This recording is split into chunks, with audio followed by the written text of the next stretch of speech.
नमस्ते सबैजनालाई। आज सटरडे अनि यिनीको अनि मेरो पनि छुट्टी होलिडे। अनि हामीहरूलाई चाहिँ सटरडे एकदमै मन पर्छ। हामीहरू सँगै हुन पाउँछौँ किनमा छोरा। अनि आज चाहिँ म केही कुरा सेयर गर्न आएको के भने नि, जब म प्रेग्नेन्ट थिएँ यिनीलाई जन्माउने बेला, अनि पल्लोपट्टिको छिमेकी दिदीको छोराहरू चाहिँ ठुलो चाहिँ यत्रै, सानो चाहिँ यत्रै थिए। यिनीहरूको र तिनीहरूको एज चाहिँ सेम छ के, सेम छ, डिफ्रेन्ट चाहिँ। उनीहरू पनि 2.5 वर्षले जेठो कान्छो छन्, यिनीहरू पनि 2.5 वर्षले मात्रै, 2.5 वर्षले मात्रै। अनि म चाहिँ एकदमै, मेरो वेट एकदमै बढी भएको थियो, 90 केजी भएको थियो कि। इमेजिन गर्नु न कति भारी हुने शरीर। अनि त्यो खुट्टा पनि एका ठाउँ टेक्दाखेरि अर्को ठाउँ टेकिने कि, त्यस्तो हुने, यस्तो भारी। अनि गाह्रो हुने। अनि मलाई लाग्थ्यो कि त्यतिखेर कस्तो गाह्रो हुँदाखेरि, अनि एक्लै हुन्थेँ, यस्तो पीडा हुन्थ्यो।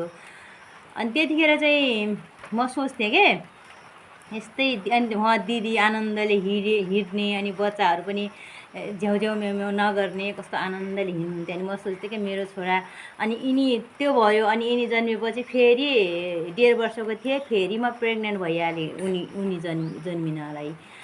अनि म चाहिँ यिनीहरू 2.5 वर्षले मात्रै फरक छन्। अनि दुईचोटि मेरो अपरेसन भयो। अनि दुईचोटि बच्चा यस्तै सँगसँगै सानो थिए नि त, ऊ राम्रोसँग हिँड्न नसक्ने, अनि बोल्न नसक्ने, ऊ जन्मिहाल्यो। अनि दुईचोटि अपरेसन।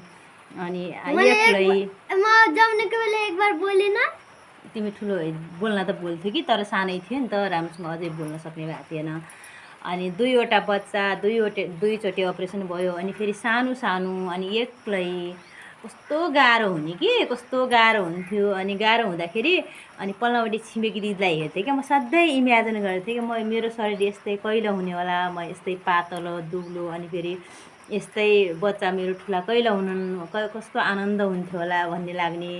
कस्तो गाह्रो हुने कि त्यो। अहिले चाहिँ कस्तो आनन्द भएको छ कि, अब ठुला भइसके। अब कहिलेकाहीँ मलाई सन्चो भएन भने पनि चिया बनाउँछ मेरो छोराले, चिया बनाउने आमालाई। जस्तै म अलि त ढिलो उठेँ, जस्तै भने छिटै उठ्छु नि त, बिहानमा 5 बजीभन्दा अगाडि नै उठिसक्छु, अरू बेला चाहिँ सन्चो भएको बेला।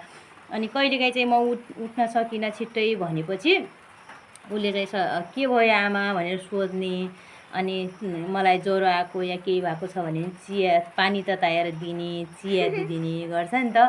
अनि मलाई त कस्तो खुसी लाग्छ क्या, मलाई कस्तो आनन्द लाग्छ। आज म त्यतिखेर इमेजिन गर्थेँ कहिले मेरो छोरा यस्तै होलान् भन्ने मान्थेँ। अहिले चाहिँ त्यत्रो भइसकेँ। अब अहिले सोध्छु मेरो छोरा कहिले अब ठुलो होलान्, अनि धेरै पढ्लान्, इमेजिन गर्छु क्या। अहिले चाहिँ अरूको छोराछोरी, त्यो सफल भएको छोरीहरू देख्छु। अनि उनीहरूलाई इमेजिन गर्छु कि मेरो छोराहरू अब कहिले ठुलो होलान्। अब फेरि इमेजिन गर्छु कहिले तिनीहरू जस्तो होलान्, त्यसरी नै कमाउने, त्यस्तै खुसी सुखी सबै कुराले सम्पन्न, अब कहिले होलान् यिनीहरू भन्ने सोच्छु क्या अहिले चाहिँ।